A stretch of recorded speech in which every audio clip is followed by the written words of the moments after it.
अस्सलाम वालेकुम स्टूडेंट्स मुझे उम्मीद है कि आप खैरियत से होंगे, अच्छे से बाजी पढ़ोगे। जी स्टूडेंट्स, मेरा नाम डॉक्टर फातिमा है। मैं आपको वर्ड टू वर्ड लर्निंग में खुशामदीद कहती हूँ। जी स्टूडेंट्स, अब हम इन्वायरमेंटल बायोटेक्नोलॉजी स्टार्ट करते हैं। जी स्टूडेंट्स, ये एक इंपॉर्टेंट लॉन्ग क्वेश्चन भी हो सकता है, क्योंकि इस चैप्टर में से लॉन्ग क्वेश्चन भी आना है। वो आपसे पूछ सकते हैं कि आपके इन्वायरमेंट में बायोटेक्नोलॉजी का क्या रोल है, माहौल को साफ़ करने में बायोटेक्नोलॉजी कैसे किरदार अदा कर रही है। आपको पता है पहले उन्होंने डेफिनेशन दी हुई है इन्वायरमेंटल बायोटेक्नोलॉजी की। वो कहते हैं कि इन्वायरमेंटल बायोटेक्नोलॉजी क्या है, एप्लीकेशन है किसकी, इस्तेमाल करना, लिविंग ऑर्गेनिज्म को इस्तेमाल करना, बायोलॉजिकल ऑर्गेनिज्म को इस्तेमाल करना, या ऐसे प्रोसेसेस को इस्तेमाल करना। मकसद क्या है, इन्वायरमेंट का तहफ़्फ़ुज़, इन्वायरमेंट को प्रोटेक्ट करना। मकसद हमारा क्या, हमें अपने इन्वायरमेंट की हिफाजत करें और अपने इन्वायरमेंट को बेहतर करें, इम्प्रूव करें, ये हमारा मकसद है। तो बायोटेक्नोलॉजी में हम एज लिविंग ऑर्गेनिज्म को इस्तेमाल कर रहे हैं अपने इन्वायरमेंट को प्रोटेक्ट करने के लिए या इम्प्रूव करने के लिए। ठीक हो गया। अच्छा, ये बड़ा इंपॉर्टेंट शॉर्ट क्वेश्चन है, बायो रेमिडिएशन। ये आपसे बहुत बार पूछेंगे। जी स्टूडेंट्स, बायो रेमिडिएशन क्या है, इंपॉर्टेंट शॉर्ट क्वेश्चन है। ठीक है, ये आपने ज़रूर अच्छे से याद करना है। अच्छा, use of organism, bio means living organism, living organism को इस्तेमाल करना। कौन कौन से लिविंग ऑर्गेनिज्म को इस्तेमाल करना, बैक्टीरिया को, पौधों को, फंजाई को, ये सारे लिविंग ऑर्गेनिज्म है। क्यों इस्तेमाल करना, रिमूव करने के लिए, ठीक है, ख़त्म करने के लिए या न्यूट्रलाइज करने के लिए, मतलब उनके इफेक्ट को कैंसिल करने के लिए पोल्यूटेंट्स के फ्रॉम द इन्वायरमेंट, माहौल से। तो बायो रेमिडिएशन क्या है कि माहौल से जो हमारे पोल्यूटेंट्स हैं, जो पोल्यूशन फैला रहे हैं, आलूदगी फैला रहे हैं, ठीक है, जो पोल्यूटेंट्स उनको ख़त्म करना माहौल से, या उनके इफेक्ट को कैंसिल कर देना। न्यूट्रलाइज का मतलब होता है इफेक्ट को कैंसिल कर देना। ठीक है, कैसे, लिविंग ऑर्गेनिज्म को इस्तेमाल करके, बैक्टीरिया को इस्तेमाल करके, पौधों को इस्तेमाल करके, फंजाई को इस्तेमाल करके, ये बायो रेमिडिएशन है। ठीक हो गया। वो कहते हैं इस मकसद के लिए हम ना जेनेटिकली मॉडिफाइड बैक्टीरिया इस्तेमाल कर रहे हैं। वो बैक्टीरिया क्या करते हैं जो आर यूज्ड, उनको इस्तेमाल किया जाता है, मतलब बैक्टीरिया को ना हमने जेनेटिकली मॉडिफाई कर लिया। जेनेटिकली मॉडिफाई करने का क्या मतलब है, उन बैक्टीरिया के अंदर हमने बाहर से कोई डीएनए डाल दिया है, बाहर से कोई जीन डाल दिया है। उस जीन के, उस डीएनए के डालने से वो बैक्टीरिया क्या करेंगे, जो हार्मफुल केमिकल्स मौजूद थे वेस्ट मैटर के अंदर, जो ख़तरनाक केमिकल्स मौजूद थे, उनको डिस्ट्रॉय करना शुरू कर देंगे। ठीक हो गया। वेस्ट मैटर के अंदर जो भी ख़तरनाक केमिकल्स थे ना, उनको उन्होंने केमिकल्स को डिस्ट्रॉय करना शुरू कर देना है। फॉर एग्जांपल, कोई भी वेस्ट मटेरियल है, इसके अंदर ख़तरनाक केमिकल्स हैं, हम बैक्टीरिया यहाँ पे छोड़ देंगे। वो बैक्टीरिया जाएंगे, उन ख़तरनाक केमिकल्स को कन्वर्ट करके हार्मलेस सब्सटेंस में कन्वर्ट कर देंगे। हार्मलेस का मतलब है अब ऐसी चीज़ है जो फ़ायदा, नुकसान नहीं दे रही। हार्म मीन नुकसान, लेस मीन नो। अब उस चीज़ का कोई, वो चीज़, उसका इफेक्ट न्यूट्रल हो गया, कैंसिल हो गया, अब वो केमिकल ख़तरनाक नहीं रहे। ठीक हो गया। ये बैक्टीरिया, इस तरीके से हम बैक्टीरिया को इस्तेमाल कर रहे हैं। और दूसरा, जो इंडस्ट्रियल डिस्चार्ज है, जो इंडस्ट्रीज़ से डिस्चार्ज निकल रहा है, जो इंडस्ट्रीज़ वेस्ट मटेरियल अपना खारिज कर रही हैं, उनके अंदर भी बैक्टीरिया रिलीज़ कर देंगे। वो बैक्टीरिया जाएंगे, उन ख़तरनाक केमिकल्स को इस तरीके से उनके ऊपर एक्ट करेंगे कि उनको हार्मलेस सब्सटेंसेस में कन्वर्ट कर देंगे, कि अब वो सब्सटेंसेस ख़तरनाक नहीं रहेंगी। अच्छा, ये ना बड़ा एक इंटरेस्टिंग प्रोसेस है बैक्टीरिया को, जो हम बायो रेमिडिएशन के लिए इस्तेमाल कर रहे हैं। जिस तरह मैंने आपको पहले भी एग्जांपल दी हुई है, ये जो आपके समंदर है, समंदर में इतने बड़े बड़े ऑयल टैंकर जा रहे होते हैं, ठीक है, इतना ज़्यादा तेल लेके जा रहे होते हैं, मनों के हिसाब से तेल जा रहा होता है। अब ना ये जो तेल जा रहा है ना स्टूडेंट्स, ये तेल स्पिल भी होता रहता है, गिरता रहता है। जब समंदर के अंदर ये तेल गिरता रहेगा तो खुद ही मुझे बताएं, ये तेल समंदर के अंदर ऐसे जमा हो के ना एक मोटी सी लेयर बना देगा। ठीक है, ये सपोज कर लें येलो वाली ऑयल की मोटी सी लेयर है। अब जब इतनी ज़्यादा ऑयल की लेयर पानी के ऊपर जम जाएगी, तो ये ऑयल जो है ना, ये ऊपर से जो ऑक्सीजन नीचे जा रही थी, उसको ऑक्सीजन को नहीं जाने देगा, क्योंकि एक मोटी लेयर ऑयल की बन गई है। ठीक है, इसने ऑक्सीजन को अब अंदर नहीं जाने देना, ऑक्सीजन की एंट्री को ब्लॉक कर दिया है। अब क्या है, आपको पता है समंदर के अंदर, नीचे पानी के अंदर आपकी खूबसूरत सी मछलियाँ तैर रही थी। ठीक हो गया। इन मछलियों को जब ऑक्सीजन नहीं मिलेगी, ये मछलियाँ तो मरना शुरू हो जाएंगी, इनकी डेथ होना शुरू हो जाएगी। तो इस तरीके से ये ऑयल कितना नुकसानदेह हो गया। तो साइंटिस्ट ने ऐसे बैक्टीरिया बना लिए हैं कि वो बैक्टीरिया जाते हैं, उनको ऑयल खाना पसंद है, वो सारा ऑयल खा लेते हैं। जब वो सारा ऑयल फीड कर लेंगे, खा लेंगे, तो यहाँ से ऑयल की लेयर ख़त्म हो जाएगी, तो हमारी मछलियाँ जो है उनको ऑक्सीजन मिलती रहेगी और वो इस तरीके से अपनी ज़िंदगी गुजार लेंगी। ठीक हो गया। मछलियों की डेथ नहीं होगी। तो ये बायो रेमिडिएशन है। ठीक हो गया। तो वही वो कह रहा है कि हमने इसके अलावा और क्या तरीका है कि large number of saplings of different plants are produced through the tissue culture. याद है मैंने आपको पीछे टिश्यू कल्चर टेक्निक बताई थी, यहाँ पे डिटेल में बताई थी कि टिश्यू कल्चर टेक्नोलॉजी कैसे काम करती है। अगर आपको वो याद हो तो वही यहाँ पे कॉन्सेप्ट है कि साइंटिस्ट ने क्या करना है, कोई भी पौधा है, कोई भी पौधा साइंटिस्ट ने, फॉर एग्जाम्पल इतना बड़ा पौधा था, ये उसकी स्टेम है, उसका स्टेम का छोटा सा सिर्फ टुकड़ा ले लिया, बस इतना सा, उसको जाके लेबोरेटरी में टेस्ट ट्यूब्स इतनी ज़्यादा लगी होती हैं, हज़ारों टेस्ट ट्यूब्स होंगी, इन टेस्ट ट्यूब्स के अंदर ग्रो करवा दिया। अब टेस्ट ट्यूब्स के अंदर जब हम इस टिश्यू को रख देंगे, ठीक है, सारी टेस्ट ट्यूब के अंदर थोड़ा थोड़ा उसका टुकड़ा डाल दिया, तो अंदर साइंटिस्ट ने क्या करना है, इधर खाना देना है इस टिश्यू को, मिनरल्स, न्यूट्रेंट्स, विटामिन, सब कुछ इसमें डाला होता है उन्होंने टेस्ट ट्यूब्स के अंदर, ठीक है। और कोशिश करनी है बैक्टीरिया यहाँ पे ना आए, बैक्टीरिया से हिफाजत की जाए, ठीक है।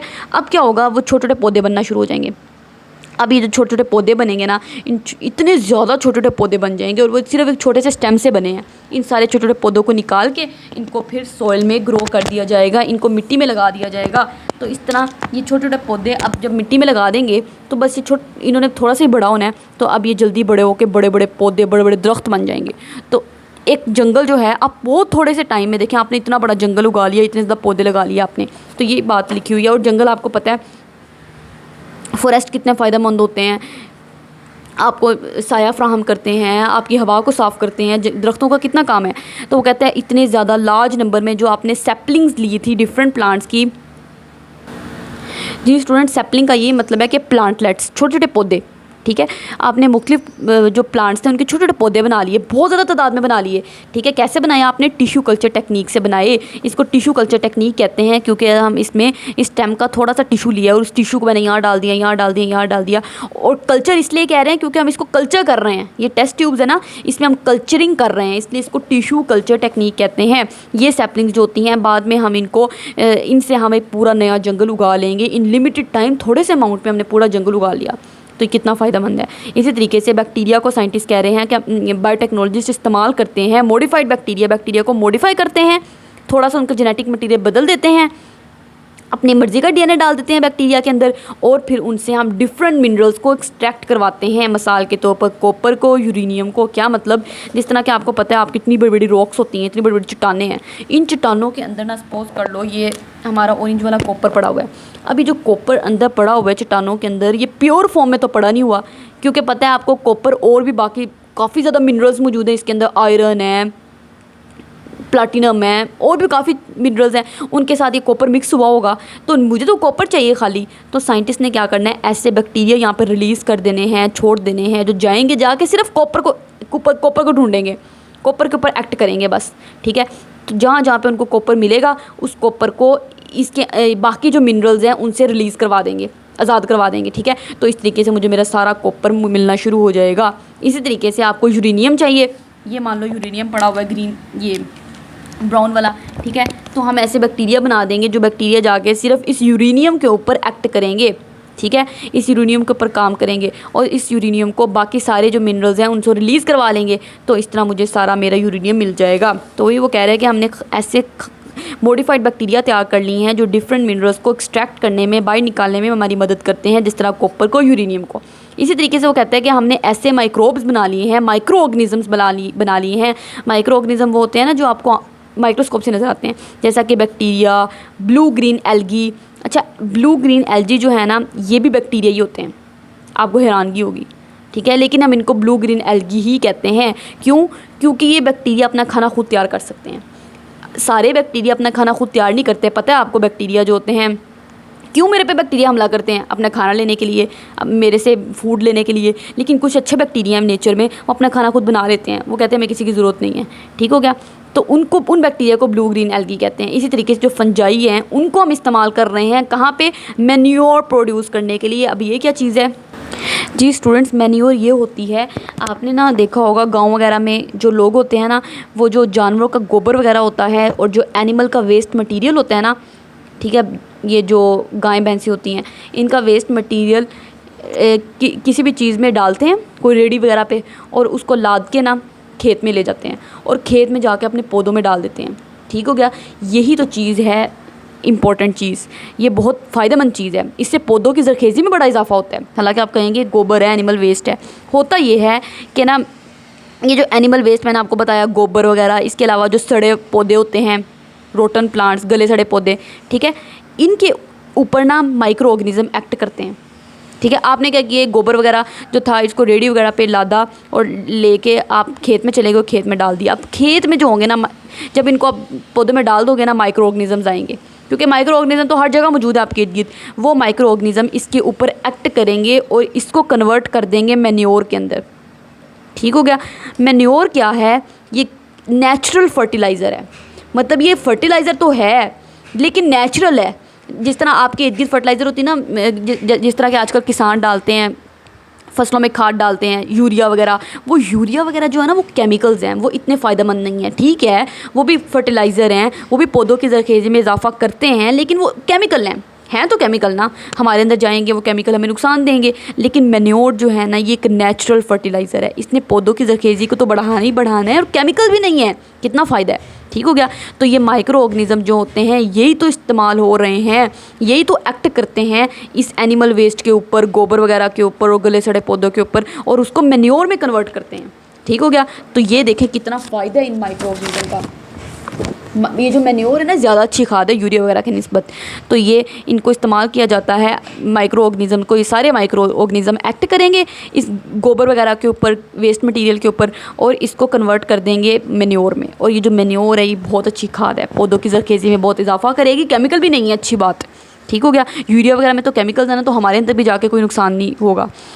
आगे हम अगले लेक्चर में, बल्कि अभी पढ़ लेते हैं मैरीन बायोटेक्नोलॉजी। मतलब मैरीन बायोटेक्नोलॉजी का मतलब है कि जो मैरीन ऑर्गेनिजम्स होते हैं, जो समंदर में रहने वाली मखलूक है ना, उधर भी हम बायोटेक्नोलॉजी को अप्लाई कर दिया हमने समंदर को भी नहीं छोड़ा। ठीक हो गया।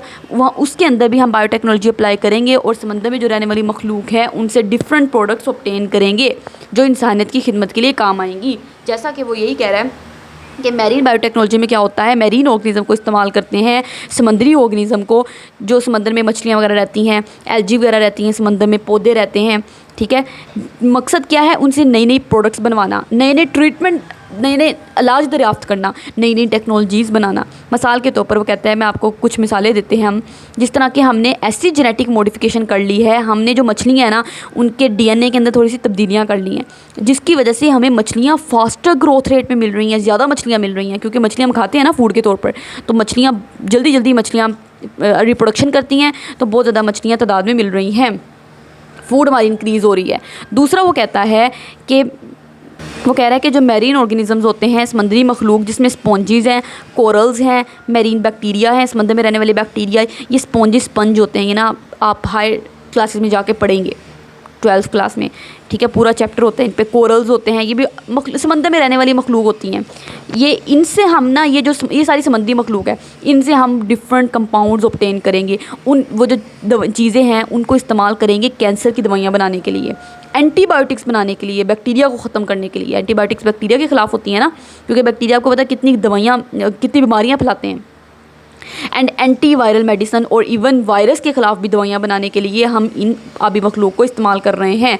तीसरा वो कह रहा है कि बहुत से ऐसे मैरीन बैक्टीरिया, समंदर में रहने वाले बैक्टीरिया होते हैं, जिनको हम इस्तेमाल करते हैं ऑयल स्पिल्स को डिग्रेड करने के लिए। वही बात जो मैंने आपको ऊपर समझाई थी कि जब इतने बड़े बड़े ऑयल के टैंकर जा रहे होते हैं समंदर में, तेल गिर जाता है। अब वो जब तेल गिर जाता है तो इस तेल ने समंदर की तह के ऊपर एक इतनी मोटी लेयर बना देनी है तेल की, जिसकी वजह से ऑक्सीजन नीचे नहीं जा पाती। जब ऑक्सीजन नहीं मिलेगी तो मेरी जो नीचे आबी मखलूक है, मेरी मछलियाँ, वो किल होना शुरू हो जाएंगी, बेचारियों को ऑक्सीजन नहीं मिलेगी, मर जाएंगी वो।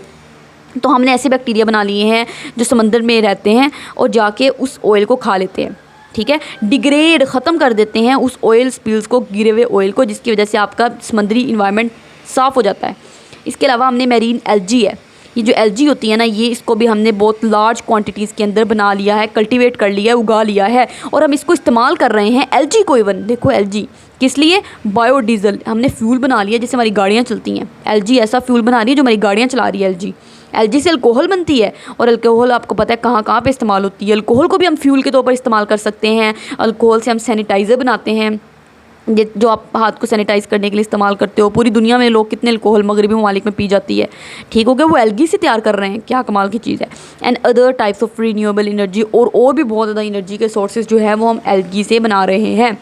इसके अलावा वो कहता है कि इवन मैरीन ऑर्गेनिज्म, जो समंदर में रहने वाली मखलूक है, हम उनके अंदर जो एंजाइम्स होते हैं ना, वो एंजाइम भी निकाल लेते हैं, और इन एंजाइम्स को हम इस्तेमाल करते हैं अपनी बहुत सी इंडस्ट्रीज़ में।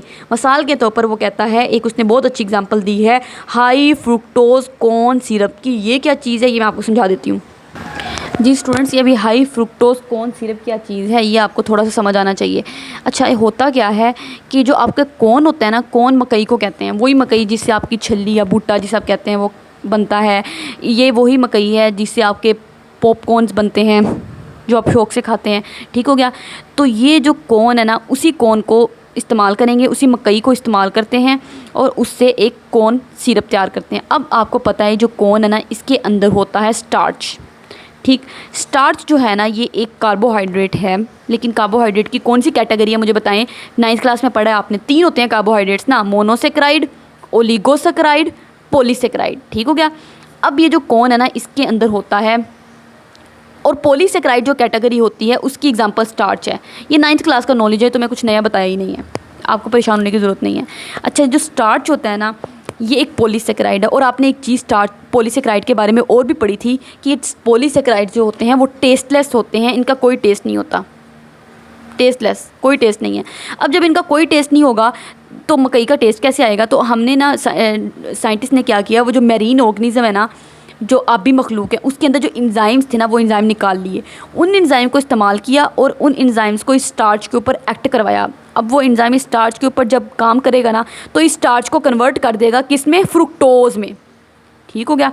फ्रुक्टोज जो है ना ये आपका मोनोसेक्राइड है, और आपको पता है मोनोसेक्राइड तो बहुत मीठे होते हैं, इनका बहुत टेस्ट होता है। तो जैसे ही स्टार्च इंजाइम्स की मदद से वो जो स्टार्च है फ्रुक्टोज में कन्वर्ट होगा ना, तो फ्रुक्टोज तो बहुत मीठा होता है, तो आपको एक फ्रुक्टोज बहुत ज़्यादा इसका स्वीट टेस्ट होता है, बहुत मीठा होता है। तो इस तरीके से हमने फिर क्या किया, कॉर्न सिरप बनाया। वो जो कॉर्न सिरप होता है ना उसके अंदर फ्रुक्टोज बहुत ज़्यादा होता है, हाई फ्रुक्टोज। फ्रुक्टोज कैसे आया, वो एंजाइम की मदद से आया। उन एंजाइम्स ने क्या किया, स्टार्च से फ्रुक्टोज बनाया। और अब ये जो कॉर्न सिरप है ना, हाई फ्रुक्टोज वाला कॉर्न सिरप, ये बहुत मीठा होता है। इसको इस्तेमाल करते हैं हम अपनी फूड इंडस्ट्री में। कहाँ पे, ये जो सॉफ्ट ड्रिंक्स होती है ना आपकी, जो आप बड़े शौक़ से पीते हैं, कोका कोला, मिरिंडा, पेप्सी, जो भी है, कैंडीज़ जो आप खाते हैं, ये जो आप चॉकलेट्स इतने शौक़ से खाते हैं, केक्स खाते हैं आप, पेस्ट्रीज़ खाते हैं इतने शौक़ से, बिस्किट्स खाते हैं, इन सब चीज़ों के अंदर ये हाई फ्रुक्टोज कॉर्न सिरप डाला जाता है। ठीक हो गया। तो ये देखें कितनी कमाल की चीज़ है। इंजाइम था तो इंजाइम की मदद से काम हुआ ना, इंजाइम की मदद से ही तो फ्रुक्टोज बना है, वरना तो स्टार्च का कोई टेस्ट नहीं होता, टेस्टलेस होता है स्टार्च। ठीक हो गया। तो हमने क्या किया, एक इंजाइम लिया मैरीन बैक्टीरिया से और उससे हाई फ्रुक्टोज कॉर्न सिरप बनवा लिया। और ये एक कॉमन स्वीटनर है, ये चीज़ों को मिठास देता है, इसको फूड इंडस्ट्री में बहुत ज़्यादा इस्तेमाल किया जाता है। मैंने आपको बताया कहाँ कहाँ पर इसको नहीं इस्तेमाल किया जा रहा, हर जगह तो ये इस्तेमाल हो रहा है। ठीक हो गया। अब अगले इंडस्ट्रियल बायोटेक्नोलॉजी, बस ये थोड़ा सा रह गया, इसको भी पढ़ लेते हैं। ये भी आपसे पूछ सकते हैं कि इंडस्ट्रीज़ में बायोटेक्नोलॉजी का क्या रोल है। जी स्टूडेंट्स, बहुत आसान है। इंडस्ट्रियल बायोटेक्नोलॉजी, आपको पता है, हमने पढ़ा है कि बायोफ्यूल्स होते हैं। बायोफ्यूल वो फ्यूल है जो हम बायो मतलब लिविंग ऑर्गेनिज्म से ऑब्टेन कर रहे हैं। जैसा कि याद है आपको, एल्गी से हमने एथेनॉल लिया था, तो लिविंग ऑर्गेनिज्म से चूँकि एथेनॉल आ रहा है इसलिए अब इसको कहेंगे ये एक बायोफ्यूल है, क्योंकि लिविंग ऑर्गेनिज्म ने हमें दिया है। ठीक हो गया। जी स्टूडेंट्स, वो कह रहे हैं कि लिविंग ऑर्गेनिज्म से आपको एथेनॉल मिलता है, जिस तरह के भी मैंने आपको बताया एल्गी आपको एथेनॉल दे रही है। इसी तरीके से बायोडीज़ल, इसी तरीके से याद है यीस्ट से भी आपको एथेनॉल मिला था, तो यीस्ट भी एक लिविंग ऑर्गेनिज्म है। बायोडीज़ल, बायोडीज़ल का मतलब है ये डीजल भी ऐसा है जो लिविंग ऑर्गेनिज्म से ऑब्टेन होगा और इसको हम इस्तेमाल करते हैं अपनी गाड़ियों वगैरह को चलाने के लिए। बायोगैस, बायोगैस मीथेन गैस है, ये वही मीथेन गैस है जो आप कुकिंग के लिए घरों में इस्तेमाल करते हो, सुई गैस, नेचुरल गैस। ठीक है। तो ये सारी चीज़ें लिविंग ऑर्गेनिज्म से तो मिल रही हैं। मिसाल के तौर पर उसने आगे एग्जांपल दी है, वो कहते हैं कि यीस्ट को आपने इस्तेमाल किया था पीछे, याद है आपको, हमने यीस्ट वाले टॉपिक में पढ़ा था। उसमें यीस्ट की मदद से हमने शुगर की फर्मेंटेशन करवाई थी, क्रॉप कॉर्न की, शुगर केन की, और हमने अल्कोहल बनवा ली थी। ठीक हो गया। और उस अल्कोहल को मैंने कहा था हमने 2 जगह इस्तेमाल करना है, या तो उस अल्कोहल को बेवरेजेस में इस्तेमाल कर रहे थे या फ्यूल के तौर पर इस्तेमाल कर रहे थे। तो फ्यूल के तौर पर कैसे इस्तेमाल किया जाता है, उस अल्कोहल को हम पेट्रोल के साथ मिक्स कर देंगे, और पेट्रोल इससे क्लीनर फ्यूल, इससे जो फ्यूल बनेगा ना बड़ा ही साफ़ होगा, पोल्यूशन नहीं होगी, तो इन्वायरमेंट आपका ख़राब नहीं होगा। उसके अलावा वो कहता है बायोटेक्नोलॉजी मतलब लिविंग ऑर्गेनिज्म को हम और क्या क्या उनसे चीज़ें ऑब्टेन कर रहे हैं। Bioplastic is produced from fermented plant starch. जी स्टूडेंट्स, वो ये कह रहे हैं कि जो प्लांट होते हैं ना, आपको पता है ये जो आपकी फसलें वगैरह होती हैं उनके अंदर स्टार्च होता है। स्टार्च एक कार्बोहाइड्रेट है, और कार्बोहाइड्रेट भी कौन से वाला, 3 कार्बोहाइड्रेट्स होते हैं, मोनोसेकेराइड, ओलिगोसेकेराइड, पॉलीसेकेराइड। तो ये पॉलीसेकेराइड है, तो ये स्टार्च होता है। अब इस स्टार्च के ऊपर क्या होता है, ये जो माइक्रो ऑर्गेनिज्म होते हैं हमारे खूबसूरत से लिविंग ऑर्गेनिज्म है, जो कि वो एक्ट करेंगे, micro organism, bacteria, fungi, yeast वगैरह, वो एक्ट करेंगे और उन्होंने इस स्टार्च को ग्लूकोज में कन्वर्ट कर देना है। ठीक हो गया। अब स्टार्च जो है बड़े बड़े ऐसे मॉलिक्यूल थे, अब वो ग्लूकोज में कन्वर्ट हो गया, छोटे छोटे ग्लूकोज मॉलिक्यूल। अब ये ग्लूकोज मॉलिक्यूल फिर आपको पता है टूटता है, ग्लूकोज मॉलिक्यूल से पायरुविक एसिड बनता है, याद है ना आपको, इस प्रोसेस को कहते हैं ग्लाइकोलाइसिस, 9th क्लास में पढ़ा हुआ है। अब ये जो पायरुविक एसिड होता है ना, ये आगे जाके या तो अल्कोहल बना देता है, याद है आपको 9th में हमने अल्कोहलिक एसिड फर्मेंटेशन की थी, या ये लैक्टिक एसिड बना देता है, लैक्टिक एसिड फर्मेंटेशन होती है, या ये पायरुविक एसिड इवन प्लास्टिक भी बना सकता है। ठीक हो गया। इस प्लास्टिक को कहते हैं बायोप्लास्टिक। क्यों? क्योंकि लिविंग ऑर्गेनिज्म से ये ऑब्टेन हो रहा है, प्लांट से, लिविंग ऑर्गेनिज्म से। तो इस तरीके से वो कह रहा है कि प्लांट्स की जो स्टार्च होती है ना, उसकी फर्मेंट स्टार्च, जिस तरह की मकई हो गई, शुगर केन, गन्ना हो गया, ये जो फसलें होती हैं इनके अंदर स्टार्च होती है, तो इन स्टार्च को इस्तेमाल किया जाएगा और इस स्टार्च की फर्मेंटेशन होगी, माइक्रो ऑर्गेनिज्म एक्ट करेंगे और उससे क्या किया जाएगा, एंड पे जाके प्लास्टिक बनती है, बायोप्लास्टिक बनती है। ठीक हो गया। बायोप्लास्टिक जो है ना, ये बायोडिग्रेडेबल प्लास्टिक है।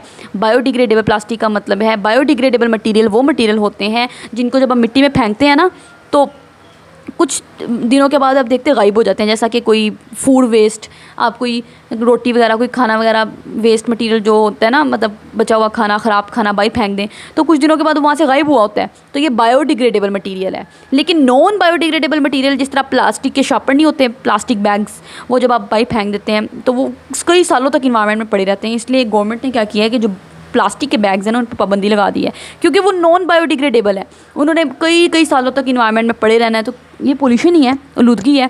तो बायोडिग्रेडेबल प्लास्टिक है, अच्छा प्लास्टिक है, मतलब जो बायोडिग्रेडेबल चीज़ें अच्छी होती हैं। ठीक है। तो बायोडिग्रेडेबल प्लास्टिक वो जो कुछ ज़्यादा देर तक इन्वायरमेंट में पड़ा नहीं रहता, बल्कि सॉइल में जाएगा तो माइक्रो ऑर्गेनिज्म उसको ख़त्म कर देंगे। उसके बाद वो कहते हैं कि बहुत सी फार्मास्यूटिकल प्रोडक्ट्स हैं। फार्मास्यूटिकल प्रोडक्ट्स वो होती हैं जो फार्मेसी में इस्तेमाल होती हैं, मेडिसिन वगैरह में। ठीक है। वो भी हमने इवन बना ली हैं। किससे बना ली हैं? माइक्रो ऑर्गेनिज्म से, फर्मेंटेशन के प्रोसेस के ज़रिए से और जेनेटिक इंजीनियरिंग के प्रोसेस से। पीछे जेनेटिक इंजीनियरिंग की थी ना, तो उससे हमने इंसुलिन बनाई थी, तो एक फार्मास्यूटिकल प्रोडक्ट ही है वो, फार्मेसी में होती है, मेडिसिन में काम आ रही है। अच्छा, मिसाल के तौर पर वो कहते हैं कि हमने एंटीबायोटिक्स बनवा ली हैं। कौन सी एंटीबायोटिक? पेनिसिलिन एक एंटीबायोटिक है, बहुत इंपॉर्टेंट एंटीबायोटिक है, बहुत सी जानें बचाती है ये। ठीक हो गया। बहुत से इन्फेक्शन की ट्रीटमेंट में हम पेनिसिलिन देते हैं। ये ऑगमेंटन होगी, पेनिसिलिन ही तो है। ठीक है। अच्छा, ये इनको इस्तेमाल करते हैं कहाँ पे? और ये पेनिसिलिन जो होती है कैसे बन रही है? एक ऑर्गेनिज्म होता है पेनिसिलियम, ये एक फंगस है। ठीक है, फंजाई है ये एक। अच्छा, ये एक फंजाई होती है, पेनिसिलियम नोटेटम इसका पूरा नाम है। इसने ये पेनिसिलिन बनानी है। पेनिसिलिन एक एंटीबायोटिक है और उस एंटीबायोटिक से हम डिजीज़ को ट्रीट करते हैं, बैक्टीरियल इन्फेक्शन का इलाज करते हैं। तो वो कह रहा है कि ये जो पेनिसिलियम नोटेटम है, ये एक फंजाई है, ये एक स्पेसिफिक मोल्ड है। मोल्ड मतलब, मोल्ड ना फंजाई को कहते हैं। ठीक हो गया। ऐसी फंजाई जो ख़ास तौर पर आपकी किचन में अगर कोई ब्रेड वगैरह काफ़ी देर तक पड़ी रहे, उस पर फंजाई लग जाती है। ठीक है, वो जो फंजाई होती है वो मोल्ड होती है। इसी तरीके से वॉशरूम वगैरह में देखा होगा आपने, कहीं गीली जहाँ पे दीवारें रहती हैं ना, वहाँ पे भी फंगस लग जाती है, वो भी मोल्ड होती है, मोल्ड फंगस है वो। तो मोल्ड फंगस एक पेनिसिलियम भी है। वो पेनिसिलियम जो फंगस है ना, ये बड़ी अच्छी है। इससे एक एंटीबायोटिक ऑब्टेन होती है जिसको पेनिसिलिन कहते हैं, और ये एंटीबायोटिक जो होती है इससे हम बैक्टीरियल डिजीज़ को ट्रीट करते हैं। इसी तरीके से वो कहता है कि बैक्टीरिया से ही तो आपने ह्यूमन इंसुलिन प्रोड्यूस की थी, तो ये बैक्टीरिया लिए हम इस्तेमाल कर रहे हैं, हम पौधे इस्तेमाल कर रहे हैं, लिविंग ऑर्गेनिज्म सारी इस्तेमाल हो रही हैं। और यही तो बायोटेक्नोलॉजी है कि लिविंग ऑर्गेनिज्म को इंसानियत की खिदमत के लिए काम करना। ठीक है। अगला टॉपिक है पोटेंशियल रिस्क ऑफ बायोटेक्नोलॉजी। इसको अगले लेक्चर में हम पढ़ लेते हैं, बल्कि इसी लेक्चर में पढ़ लेते हैं, ज़्यादा लंबा टॉपिक नहीं है, छोटू सा है। वो कहता है कि बायोटेक्नोलॉजी जो पोटेंशियल रिस्क का मतलब है ख़तरात क्या हैं। अब हमने फ़ायदे पढ़ लिए पूरे चैप्टर में, बायोटेक्नोलॉजी का ये फ़ायदा, कोई ख़तरे भी तो होंगे ना, हर चीज़ के फ़ायदे भी होते हैं, नुकसान भी होते हैं। तो क्या नुकसान है बायोटेक्नोलॉजी के? वो कहता है कि हेल्थ। सबसे पहले ना, ये एक इंपॉर्टेंट लॉन्ग क्वेश्चन है, पीछे एक्सरसाइज में दिया हुआ है, तो इसको आपने अच्छे से प्रिपेयर करना है। ठीक है। अच्छा, वो कहते हैं सबसे पहले हेल्थ कंसर्न। आपकी जो कुछ लोग जो होते हैं वो परेशान, उन्हें इस बात की परेशानी है कि शायद ये जो जेनेटिकली मॉडिफाइड फूड है, ये जो आपने जेनेटिकली क्रॉप्स मॉडिफाई की थी, ये खाने से हमें एलर्जी हो जाती है, ठीक है, एलर्जिक रिएक्शन ना हो जाए और लॉन्ग टर्म हेल्थ प्रॉब्लम या ज़्यादा देर तक कोई हेल्थ के मसाइल ना आ जाएँ, तो लोगों को ये मसला आ रहा है, ठीक है। देयर इज़ ऑल्सो कंसर्न, इसी तरीके से साइंटिस्ट को इस बात की भी परेशानी है कि जो न्यू जीन्स है ना, जो हमने सेल के अंदर जो हम नई जीन डालते हैं क्रोमोसोम के अंदर, वो नई जीन जाके शायद इस तरीके से काम करे ह्यूमन सेल के अंदर, इस तरीके से इंटरेक्ट करे, काम करे इन अनएक्सपेक्टेड वेज, ऐसे तरीक़ों से जो तरीके अभी हम फुली तरीके से समझ नहीं पा रहे, पता नहीं, मतलब वो अभी तक हमारी पूरी अंडरस्टैंडिंग में नहीं है। तो ये भी साइंटिस्ट को परेशानी है। इसी तरीके से इन्वायरमेंटल इम्पैक्ट, इन्वायरमेंट पे एक बहुत बुरा असर होता है बायोटेक्नोलॉजी का। क्या कि जेनेटिकली मॉडिफाइड जो पौधे होते हैं, एक पौधा मैंने बना लिया, मान लो जेनेटिकली मॉडिफाइड है, इसके अंदर मैंने अपनी मर्ज़ी की जीन डाल दी है। अब ये पौधा अगर जाके इसका जो पोलन है इस पौधे का अगर जाए और जाके एक ऐसा पौधा जो वाइल्ड प्लांट है, वाइल्ड प्लांट का मतलब है वो पौधे जो कि खुद ब खुद जंगल में उगाते हैं, जैसे जंगल में जड़ी बूटियाँ हो गई या दरख्त किनारे घास हो गई, उसके साथ जाके अगर इसका पोलन क्रॉस कर गया, ठीक है, क्रॉस पोलिनेशन होगी, इसका पोलन यहाँ पे जाके लग गया इसके फीमेल पार्ट के ऊपर, तो अब इनसे एक नया पौधा बनेगा। हो सकता है अब वो नया पौधा बने वो कोई हार्मफुल पौधा बन जाए, ठीक हो गया, जो इन्वायरमेंट के लिए ख़तरनाक हो, ऐसा भी तो हो सकता है। तो क्योंकि एक इन दोनों के आपस में मिलने से हो सकता है एक नई जीन बने, जो नई जीन हो वो ख़राब, कोई ख़तरनाक जीन हो, वो कोई ख़तरनाक पौधे बना रही है जो इन्वायरमेंट के लिए ख़तरनाक है। तो वही वो कह रहे हैं कि ये जो जेनेटिकली मॉडिफाइड पौधा है शायद वो आपका हो सकता है कि उसका पोलन जाके क्रॉस पोलिनेट कर जाए, उसकी क्रॉस पोलिनेशन हो जाए एक वाइल्ड प्लांट से। वाइल्ड प्लांट वही है जो मैंने आपको बताया, ये जो ऐसे दरख्त और पौधे जो खुद ब खुद जंगल में उगाते हैं, जिन्हें हम खुद नहीं उगाते हैं, जैसा कि घास फूस हो गई, दरख्त किनारे सड़क के किनारे कुछ दरख्त होते हैं खुद ब खुद ही उगे होते हैं, ठीक है, उनके साथ जाके अगर इसने क्रॉस पोलिनेशन कर ली ना, तो इनके नतीजे में हो सकता है कोई ऐसी मॉडिफाइड जीन बन जाए जो spread in the natural ecosystem, जो हमारे इन्वायरमेंट में फैल जाएगी, और उसकी वजह से शायद ऐसी स्पीशी बन जाएँ, ऐसे ऑर्गेनिज्म बन जाएँ जो इन्वायरमेंट को ख़तरनाक करेंगे, जो इन्वायरमेंट के लिए ख़तरे का बायस होंगे। ये भी हो सकता है। या बायोटेक्नोलॉजी, या ऐसा भी हो सकता है लॉस ऑफ बायोडाइवर्सिटी। क्या मतलब है जी स्टूडेंट्स, वो कह रहे हैं कि अगर फार्मर्स, किसान अगर ऐसी क्रॉप्स उगाना शुरू कर गए ना, जेनेटिकली मॉडिफाइड क्रॉप्स, ऐसी क्रॉप्स जिनका डीएनए हमने बदल दिया, बाहर से कोई डीएनए डाल दिया, अगर किसानों ने यही फसलें उगाना शुरू कर दी, तो जो ट्रेडिशनल वे था ना हमारा फसलें उगाने का, जो रवायती तरीका था जो इतने सालों से चलता आ रहा था, वो ख़त्म हो जाएगा। अब वो जो ट्रेडिशनल वे था ना, उस तरीके से तो वेरिएशन आनी थी। वेरिएशन का मतलब है कि नए नए किस्म की वैरायटी बननी थी, नए नए किस्म के पौधे बनने थे। अब जब वो तरीका ख़त्म हो गया तो जो वैरायटी है वो ख़त्म हो जाएगी। जब वैरायटी ख़त्म हो जाएगी तो बायोडाइवर्सिटी रिड्यूस हो जाएगी, ठीक है। बायोडाइवर्सिटी क्या थी, आपने पढ़ा हुआ है चैप्टर नंबर 2 में 9th क्लास में, वैरायटी ऑफ ऑर्गेनिज्म, जो डिफरेंट वैरायटी थी ऑर्गेनिज्म की, उसी को बायोडाइवर्सिटी कहते हैं ना। तो इस तरीके से तो बायोडाइवर्सिटी नहीं रहेगी, ठीक है। उसके ये एक इम्पॉर्टेंट, ये एक नुकसान हो गया बायोटेक्नोलॉजी की वजह से, ठीक है। एक ही तरह के सारे पौधे बनते जाएंगे। उसके बाद वो कहते हैं कि development of resistant pest and weeds. जी स्टूडेंट्स, वो कहते हैं फॉर एग्जांपल आपने एक क्रॉप बना ली, ये जेनेटिकली मॉडिफाइड क्रॉप है, ठीक है। ये जेनेटिकली मॉडिफाइड क्रॉप पे मैंने आपको बताया जिस तरह हमने बीटी क्रॉप बनाई थी, याद है, बीटी टॉक्सिन डाल के। अब इसके ऊपर जब एक कीड़ा बार बार आके एक्ट करेगा, ठीक है, बार बार आ रहा है एक कीड़ा, तो कीड़ा खुद ही डिस्ट्रॉय हो जाता है, खुद ही किल हो जाता है। पता है आपको कैसे हो जाता है, पीछे हमने डिटेल में पढ़ा हुआ है, ठीक है। इसी तरीके से बार बार जब कीड़े आते हैं ना, बार बार आकर वो डिस्ट्रॉय हो जाते हैं। तो कीड़े जो होते हैं, जो बादल कीड़े होते हैं, कीड़ों की नस्ल उनको समझ आना शुरू हो जाती है, भाई कुछ ना कुछ तो ऐसा है, मामला है, हमारी सारी जो बाविजदात है, हमारे बाविजदात जो कीड़े हैं वो ख़त्म हो जा रहे हैं। तो ये क्या मामला है, कीड़ों ने ना अपने आप को चेंज करना शुरू कर देना है। ये बड़े चालाक हैं, इन्होंने अपनी जीन चेंज करना शुरू कर देनी है, कीड़ों ने अपने डीएनए तब्दील करना शुरू कर देना है, और उन्होंने ज़्यादा पावरफुल बनना शुरू हो जाना है मुस्तकबिल में, ठीक है। वो ज़्यादा पावरफुल पेस्ट बन जाएंगे, इतने पावरफुल कीड़े बन जाएंगे कि हो सकता है कि जो क्रॉप्स का इम्यून सिस्टम है वो अब उन कीड़ों से ना लड़ पाए, वो इतने पावरफुल हो गए हैं। तो ये नुकसान हो जाएगा मुस्तकबिल में। वो कह रहा है पेस्ट जो होते हैं रिपीटेडली एक्सपोज, जब बार बार उनका एक्सपोजर होता है ना इन जेनेटिकली मॉडिफाइड क्रॉप से, वो बार बार जब जाके इनके ऊपर अटैक करते हैं और हर बार नाकाम होते हैं, तो ये कीड़ों को समझ आ जाएगी कि अब हमें कुछ ना कुछ अपने अंदर चेंजेस ले आनी चाहिए, अपने डीएनए तब्दील कर लेना चाहिए, ठीक है। तो ये कीड़े अब पावरफुल पेस्ट बन जाएंगे that are no longer affected. और अब ये ऐसे कीड़े हैं, इतने पावरफुल हैं कि अब क्रॉप्स का जो डिफेंस सिस्टम है वो इन कीड़ों को कुछ नहीं कह सकता। कीड़े जी फिर मुस्तकबिल में फसलें फिर हम कैसे बचा पाएंगे, तो ये एक मसला हो जाएगा। इसके अलावा एथिकल इश्यूज़ हैं, कुछ अखलाकियात के मसाइल हैं, जैसा कि बहुत से लोग सोचते हैं कि ये गलत है क्या कि आप लिविंग ऑर्गेनिज्म की जो जीन है, नेचुरल जीन, जो कुदरती जीन अल्लाह ताला ने बनाई है, आप उनको चेंज करो, ये सही बात नहीं है, ठीक हो गया। तो ये एक एथिकल इशू भी आ रहा है। तो इस तरीके से ये हमने पोटेंशियल रिस्क ऑफ बायोटेक्नोलॉजी पढ़ लिए। उम्मीद है कि आपको अच्छे से समझ आई होगी। काइंडली आप हमारे चैनल को सब्सक्राइब करें, फ्रेंड के साथ शेयर करें, लाइक करें। अल्लाह हाफिज़।